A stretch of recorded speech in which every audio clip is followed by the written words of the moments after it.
আসসালামু আলাইকুম। রমজান মাস এসে একটি ইবাদতের মাস।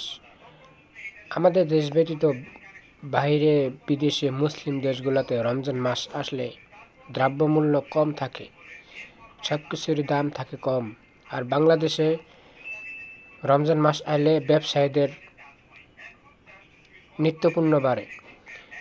প্রথমে ব্যবসায়ীদের কাঁচা বাজারের দ্রব্যমূল্য এগুলার দাম থাকে বেশি।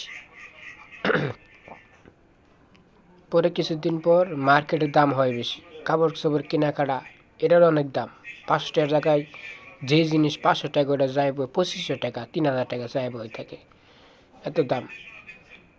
100 টাকার যদি গেঞ্জি হয় 100 টাকা, ওটা বেচবে 500 টাকা। আর মার্কেটে গেলে, ভিতরে গেলে তো কথাই নাই, ফুটপাতে তো দাম, মার্কেটের ভিতরে আরও বেশি দাম। পরে কিছুদিন পর যখন ছুটি হয়, মানুষ ঈদে বাড়িতে যাবে, মানুষের বাড়িতে যায়, বাপ মা আছে, স্ত্রী আছে, মানুষের পোলাপান আছে, সকলে মানুষ বাড়িতে যায় ঈদের ছুটিতে। তখন 10 টাকার যে জায়গায় গাড়ি ভাড়া 20 টাকা, ওই জায়গায় হয়ে যায় 80 টাকা, 100 টাকা। আর যে জায়গায় 100 টাকা ভাড়া, ওই জায়গায় হয়ে যায় 300 টাকা। সব সকল গাড়িগুলো ছোট থেকে বড়, বড় ছোট সকল গাড়ি সবারই দাম বাইরে যায়। এই রমজান মাসের বাংলাদেশের অবস্থা।